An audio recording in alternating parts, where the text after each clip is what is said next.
C'est fou ce que la technologie récente peut produire. Cette fois-ci, je mets à l'essai ce mesureur de puissance RF à coût raisonnable. 0 à 10 GHz, 0 à moins 60 dBm. Voyons voir.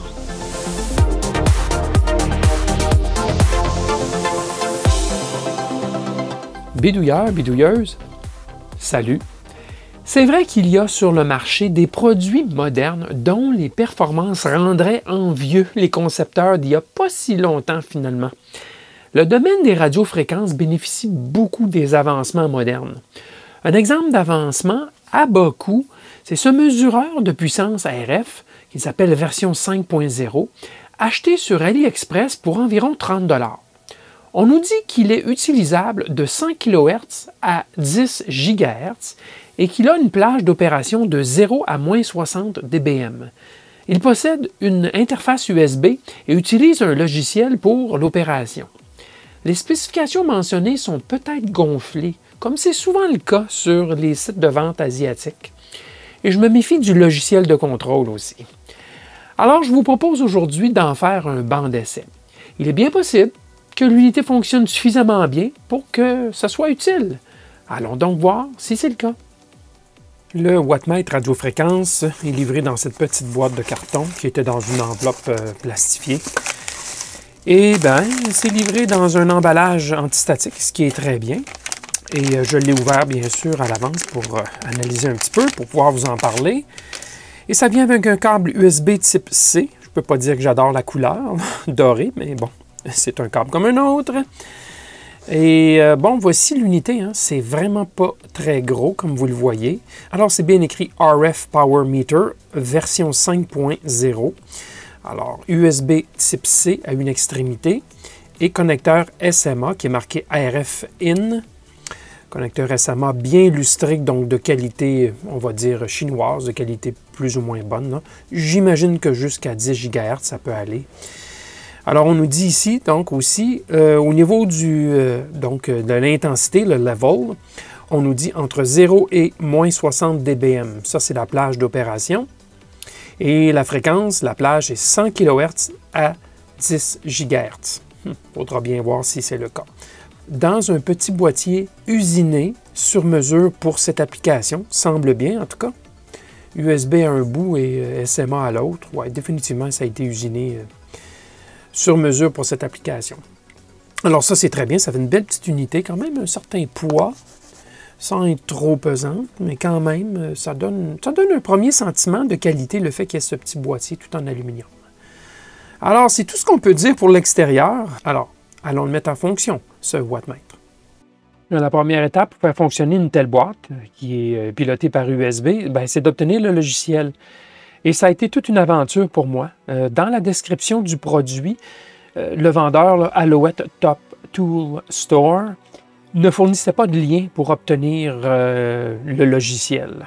Alors, j'ai dû lui demander de me le fournir, mais malheureusement, ça aurait pris 7 ou 8 échanges aller-retour. Il ne comprenait jamais. Et là, je commençais à me fâcher avec des caractères en majuscules. J'ai même fourni du caractère en chinois, traditionnel et abrégé. Et toujours la même réponse, c'est que attendez, votre appareil va arriver, ça ne sera pas long. Votre appareil va arriver, ça ne sera pas long. Il ne comprenait tout simplement pas que je voulais le logiciel, que j'avais déjà l'appareil. Et donc, ça aurait pris 7 ou 8 échanges et finalement, le vendeur a dit qu'il allait vérifier et il m'a fourni un lien. Et ça a fonctionné. Alors, il était bien content, et moi aussi, mais je suis venu tout près de demander un remboursement. Alors, l'aventure complétée, j'ai obtenu un fichier zip dans lequel il y avait des noms de fichiers un petit peu tout croche. Clairement, une traduction chinoise qui ne s'est pas bien propagée. Dans le fichier zip, il y avait 2 dossiers et il y avait 4 fichiers vidéo que vous pouvez regarder. C'est quelqu'un qui fait la narration en chinois, par contre, et qui explique comment le faire fonctionner. Et il y a aussi un document en texte là, qui décrit l'item un peu comme la vente, finalement, les caractéristiques et ainsi de suite. Alors, ça ne nous est pas utile. Alors, ce qui reste, c'est les 2 dossiers, finalement. Alors, le premier dossier, c'est un pilote pour le STM32F4. C'est le Virtual COM Port, la version 1.5. Et moi, j'en ai pas eu besoin. L'unité a été reconnue tout de suite comme un port série.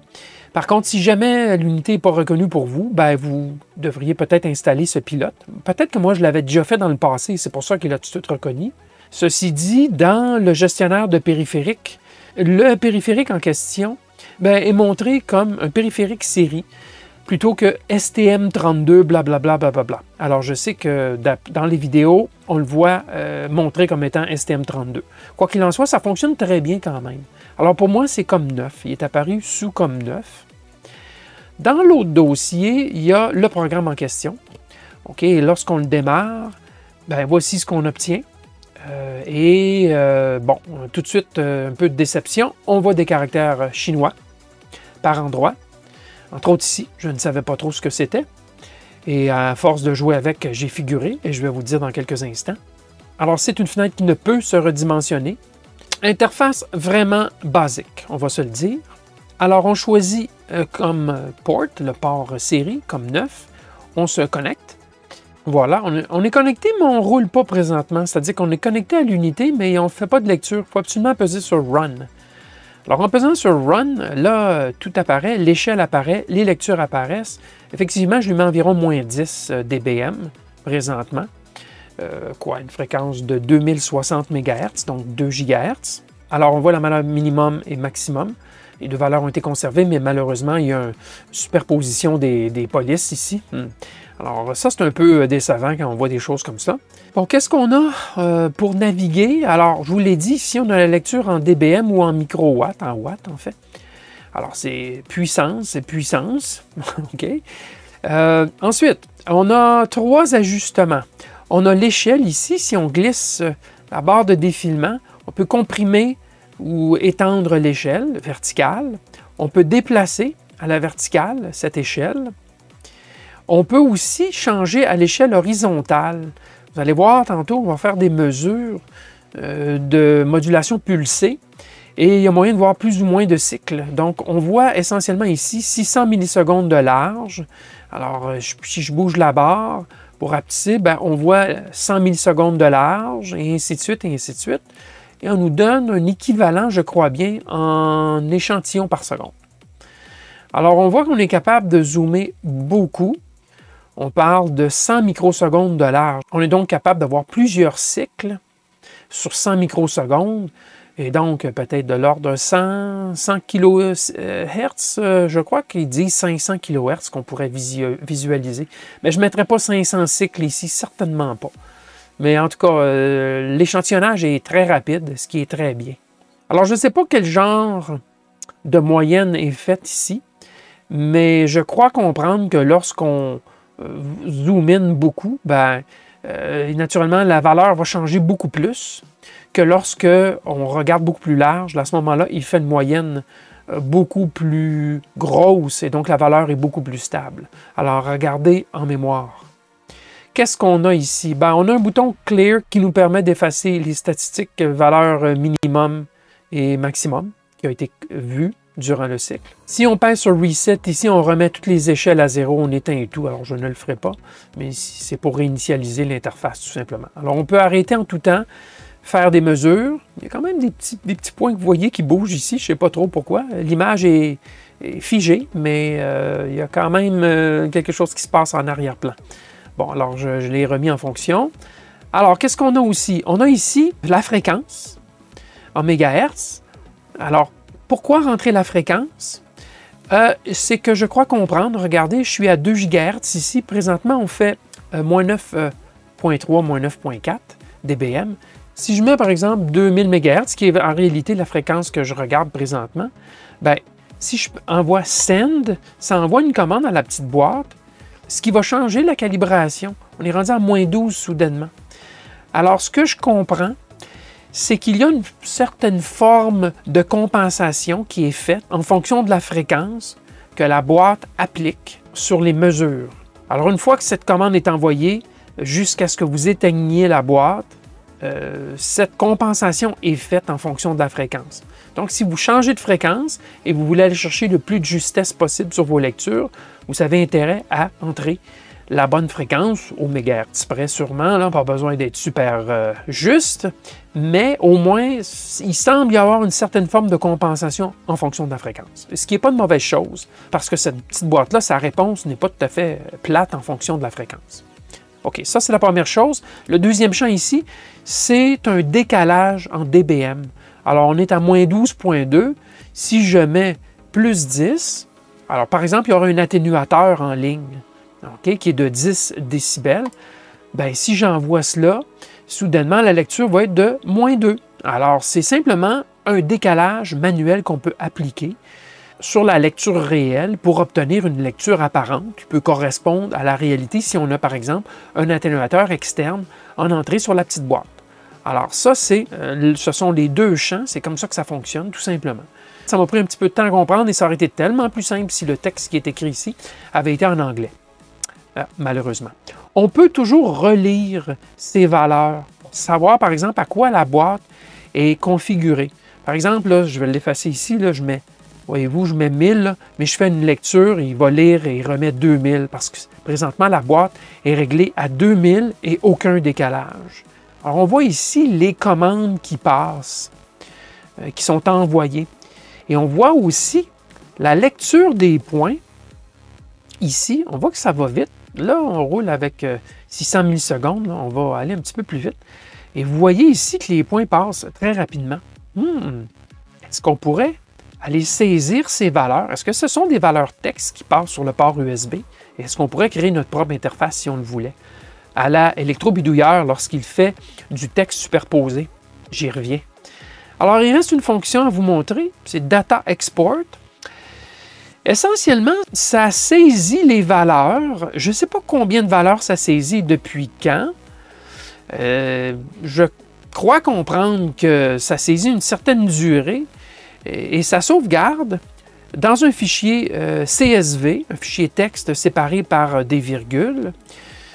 Fichier qui est disponible ici même, voilà, à côté. J'aurais dû faire un rafraîchissement tout simplement.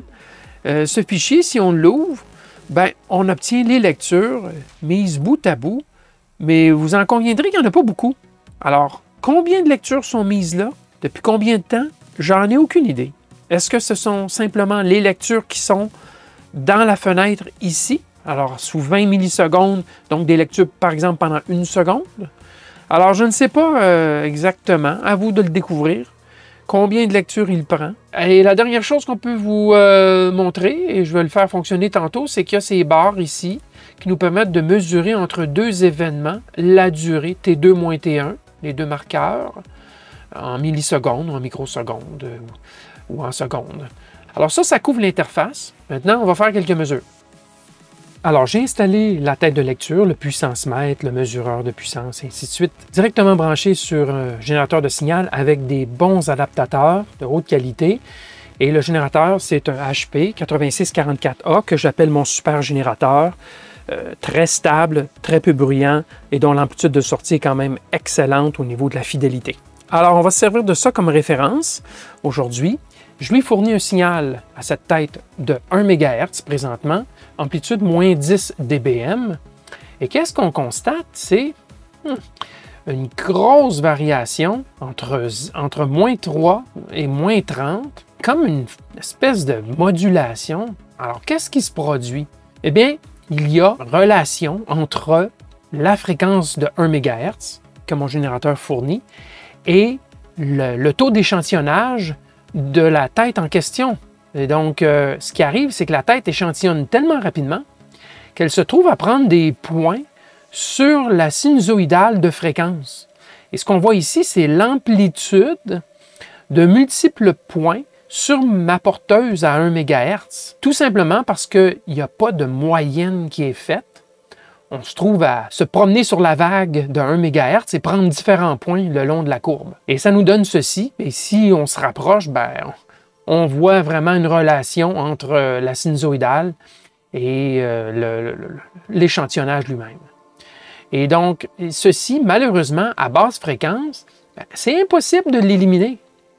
Alors, ce que ce logiciel ne fait pas et qu'il devrait faire, c'est une moyenne sur une longue période pour nous donner vraiment la puissance la vraie puissance moyenne et non pas des points instantanés de puissance. Alors ça, c'est pas bon. Malheureusement, il devrait y avoir le concept de moyenne sur une durée quelconque. Peut-être que ça pourrait être la durée de la fenêtre ici, par exemple. Peut-être que ça pourrait être une période plus courte, mais il y a tellement d'échantillons qui passent et l'échantillonnage se fait quand même très rapidement, des centaines de kilos d'échantillons par seconde, que finalement, ce n'est pas indicatif de la puissance moyenne. Alors ça manque. Il devrait avoir une puissance moyenne. Et naturellement, je suis à 1 MHz. Si je descends plus bas, ça va être encore pire. Donc, allons à 10 MHz. Ça va nous permettre peut-être de faire des meilleures mesures. Et ce qu'on constate à 10 MHz, c'est qu'il y a toujours cette petite ondulation. Là, j'ai la compensation qui était déjà faite à 10 MHz. Vous voyez qu'il y a quand même encore une variation entre moins 6,9 et moins 13,1. Mais si vous regardez le point central entre les deux, c'est moins 10. Donc là, on s'approche de la réalité à 10 MHz. Encore là, il faut mentalement faire une moyenne ou regarder sur la courbe, OK, où est-ce qu'on est là? Donc, augmenter l'échelle. Et puis là, faire une lecture, vraiment dire, OK, on est à moins 9, moins 10. En moyenne, on est à moins 10. Vous voyez ce que je veux dire? Un peu agaçant. Bon, alors, quand même, on est à moins 10. L'appareil est à moins 10. Ça, c'est correct. On va monter en fréquence pour voir. Allons directement, disons, à 100 MHz. Voilà, on y est, 100 MHz. Et là, ben, ce phénomène est disparu tout simplement parce que la fréquence étant tellement élevée que même le taux d'échantillonnage ici ne suffit pas pour prendre différents points sur la courbe sinusoïdale. Ce qu'on obtient à la fin, c'est une moyenne. Et c'est exactement ce qu'on recherche. Donc, à partir de peut-être 40-50 MHz, là, on a une courbe essentiellement plate et on a le moins 10 à plus ou moins, même que je vais faire la compensation tout juste. J'envoie, je vais être à 100 MHz. Et là, on se trouve à moins 9,9. Moins 10, moins 9,9, moins 10. C'est parfait. On est exactement où est-ce qu'on veut être. Malgré tout, il y a des petites variations comme vous voyez ici, mais on sait qu'on est à moins 10. Donc ça, c'est parfait. À 100 MHz, ça fonctionne bien. Allons à 500 MHz. On est à moins 9,3, mais si je fais la compensation en fonction de la fréquence, qu'on doit faire à chaque fois, un petit peu agaçant quand même, mais il faut le faire, on retrouve notre moins 10, ce qui est très bien. Excellent, ça fonctionne bien pour moins 10 en tout cas. À 1000 MHz, alors on est à 1 GHz et on est là, moins 9,8, moins 9,9, tout près de moins 10, c'est bien correct. À 2 GHz, on indique un petit peu plus fort que la réalité, un demi-décibel, la compensation étant bien faite. Donc, on va voir, on va continuer pour voir la tendance si ça continue à monter. Alors, j'ai transféré de générateur maintenant parce qu'on va aller plus loin en fréquence. J'utilise mon HP8673G qui est ajusté à moins 10 dBm. Bon, ici, on est à moins 9,5, on est à moins 9, moins 9,1. Donc, clairement, mon générateur est un petit peu plus généreux. Alors, on va garder ça en ligne de compte, là, un demi-décibel peut-être plus généreux. En tout cas, à 2 GHz, c'est le cas. Alors, on monte en fréquence. Alors, je suis à 4 GHz. Et là, soudainement, la mesure est de moins 5 dBm, moins 6 plutôt que moins 9. Donc, là, le puissance mètre est définitivement trop généreux par 3 décibels. 3 décibels, c'est le double de la puissance. Là. Ça commence à être beaucoup. Et je suis bien ajusté à 4 GHz. Donc, on va continuer en fréquence pour voir qu'est-ce qui va se produire. Si je monte, par exemple, à 5 GHz, qu'est-ce qui se passe? Et si je fais bien sûr la compensation à 5 GHz ici, on se rapproche. Oui, on s'est rapproché. On s'est définitivement rapproché du moins 10 que c'était. Donc, il y a eu une drôle de réponse.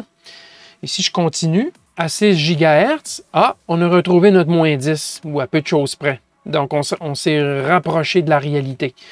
Alors, moi, j'ai confiance en mon générateur, je vous le dis, beaucoup plus qu'envers cette petite boîte à 30 $. OK? Alors, il y a comme un excès de générosité entre 2 GHz et 5-6 GHz. Là. Donc, à prendre en ligne de compte. Si je continue, je m'en vais à 7 GHz. À 7 GHz, on nous indique moins 13, à peu de choses près. Donc, ici, on commence à s'éloigner effectivement de la réalité, qu'on le veuille ou pas. Et si on va à 8, et à 8 GHz, là, toujours avec la compensation qui est mise, parce que je peux vous dire que ça fait une grosse différence, ben là, on est 3 décibels trop bas en indication.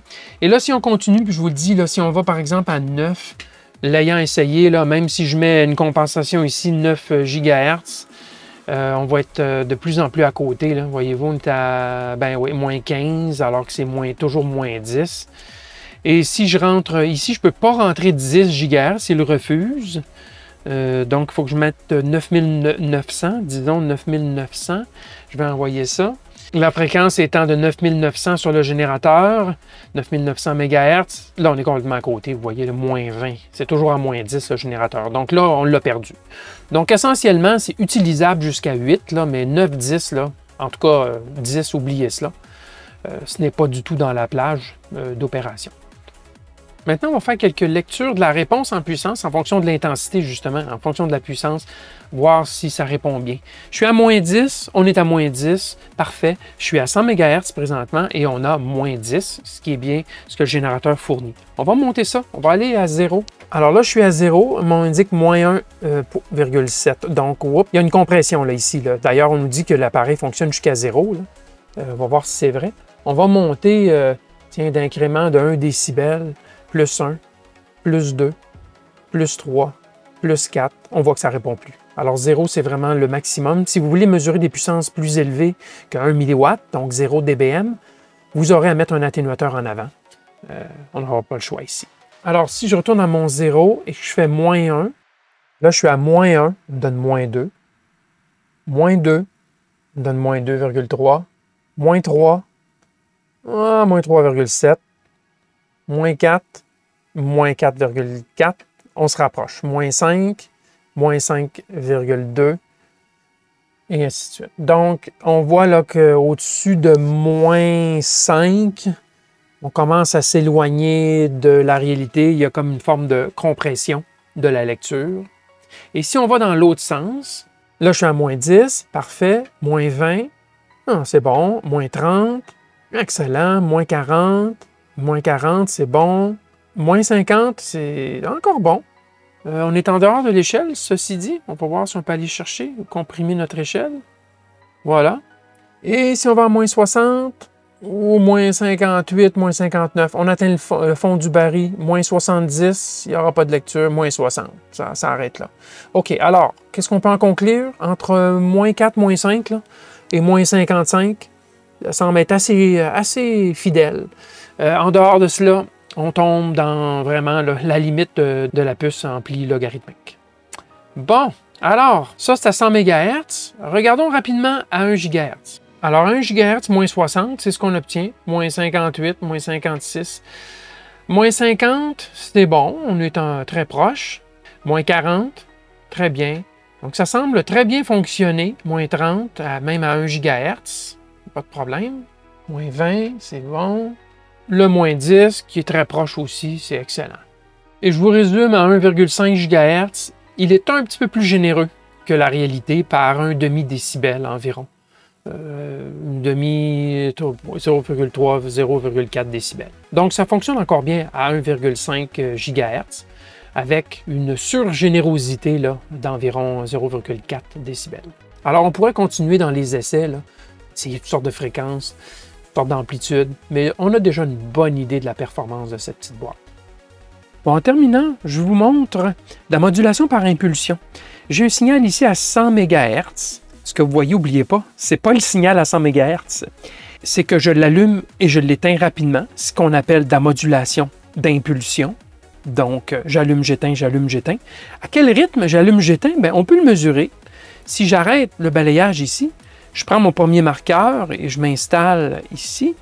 Et je prends le deuxième et je fais la même chose au cycle suivant, sur la montée, le front montant du cycle suivant. Bien, qu'est-ce qu'on obtient? 400 Hz. Et effectivement, je module mon générateur avec un signal de 400 Hz, ce qui fait allumer et éteindre le générateur à un rythme de 400 Hz. Donc, on est capable de voir certains types de modulations. Les modulations d'amplitude de ce style, on va les voir.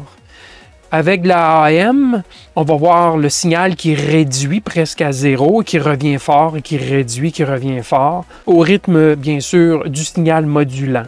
Donc, ça peut avoir un certain intérêt, particulièrement pour les modulations par impulsion. Par contre, la modulation par phase, bien, on n'y verra pas grand-chose. Alors, ça a une valeur limitée, cet affichage ici. Ça nous montre la puissance en fonction du temps. Donc, c'est un signal qui varie lentement aussi, dont la puissance varie lentement. Bien, ça pourrait être intéressant de voir cela à l'écran. Ici, on a une puissance qui varie rapidement puisque c'est de la modulation d'impulsion. Mais ça s'arrête là. Essentiellement, la plupart du temps, c'est cette valeur-ci qui nous intéresse et on aimerait donc qu'elle représente une valeur moyenne. Malheureusement, ce n'est pas le cas. Alors, perfectible, cette interface. Définitivement, perfectible. Le programme fourni ne fait pas tout à fait ce que vous voulez? OK, qu'à cela ne tienne. Il y a moyen de faire un programme sur mesure.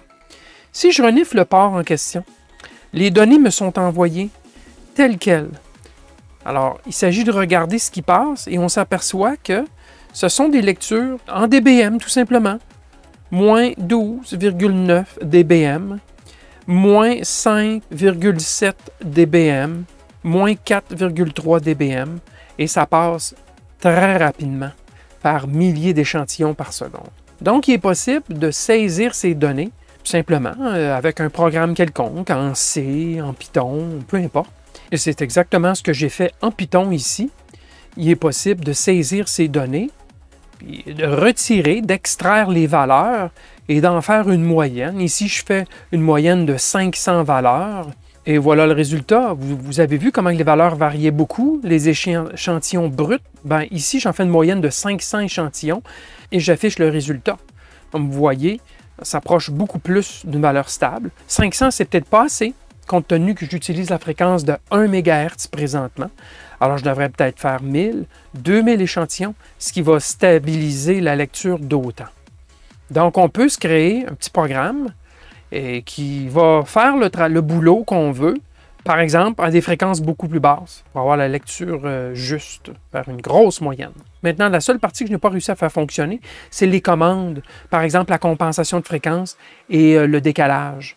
Alors, je présume, puisqu'on nous montre c'est quoi le format des commandes qui sont envoyées, je présume qu'on pourrait renifler le port et retrouver exactement c'est quoi la syntaxe et réutiliser cette syntaxe-là dans notre programme pour faire la compensation de fréquence ou le décalage en offset.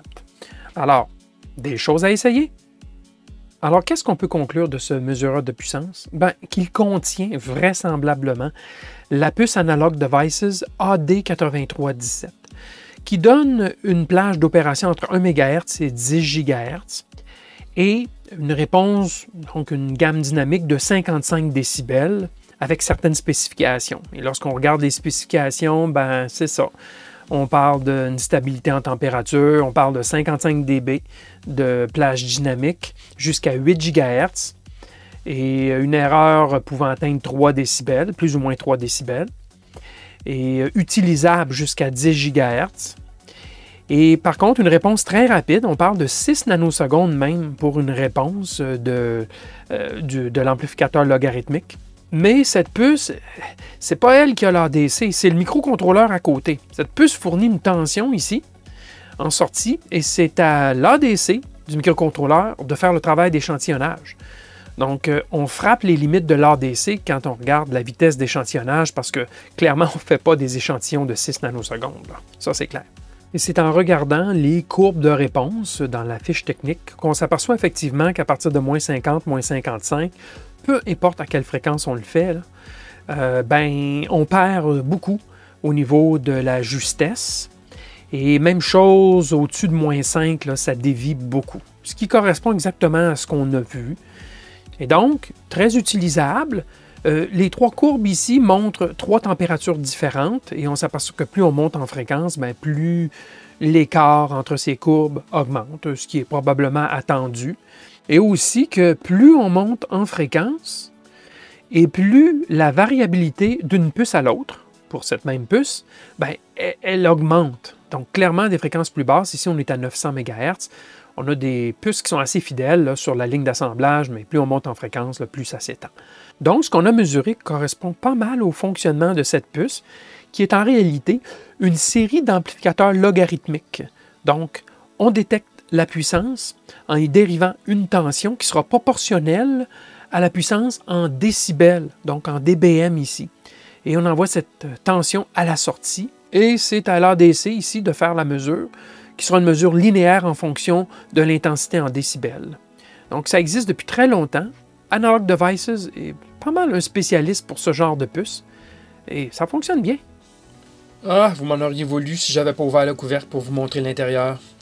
Compte tenu du coût de l'appareil et du fait qu'il fonctionne correctement, j'ai décidé d'ouvrir, peu importe la garantie. Alors, sans surprise, on a une entrée RF ici terminée, avec une terminaison probablement de 50 ohms, couplage capacitif vers la puce dont le dessus est sablé pour qu'on ne puisse pas lire le marquage, mais pas mal garanti que c'est un AD8307 à 8 broches. C'est ça le brochage là, de la pièce en question. Et on a un STM32 de la série F401. Son quartz de fonctionnement. Et on utilise l'ADC qui, je crois, est de 12 bits pour lire la valeur, donc la tension, et en dériver la valeur en dB, en dBm tout simplement. Et d'envoyer ça sur le port USB avec ici un régulateur de tension. Il y a un port série. Peut-être quelqu'un qui voudrait s'amuser à renifler, mais on risque de ne pas voir autre chose finalement que les données qui passent de toute façon. Alors voilà, très simple comme construction, et ça fonctionne. Je vous fournis le script Python que j'ai écrit comme inspiration pour votre usage. Et puisqu'il est difficile de l'obtenir, j'inclus aussi le logiciel dans le fichier zip disponible sur mon site web bidouilleur.ca. Il y a un lien dans la description sous la vidéo. En passant, j'ai trouvé en ligne ce qui semble être une version Linux du logiciel de contrôle. Malheureusement, il nécessite un nom d'usager et un mot de passe pour qu'il fonctionne. Si vous trouvez la recette pour l'activer, laissez-nous un commentaire d'instruction à ce sujet. En résumé, un instrument assez performant entre, disons, 10 MHz et 1,5 GHz. En deçà de 10 MHz, il devient difficile de faire une lecture de puissance moyenne et au-delà de 1,5 GHz, sa justesse en mesure absolue commence à se détériorer. Cependant, c'est toujours possible de faire des mesures relatives, ce qui peut permettre de faire, par exemple, des ajustements pour maximiser la puissance d'un circuit. Côté logiciel, c'est perfectible, comme c'est souvent le cas. Une fonction de moyenne à long terme permettrait de faire des mesures à plus basse fréquence, et je n'ai pas réussi à bien maîtriser la sauvegarde des données. Bon, on a vu que rien ne vous empêche de vous concocter un petit logiciel de contrôle pour mieux faire qu'eux. Alors voilà, ça c'était mon évaluation du produit. Peut-être y verrez-vous un instrument utile à coût franchement raisonnable. Je vous remercie de votre soutien et je vous dis à la prochaine.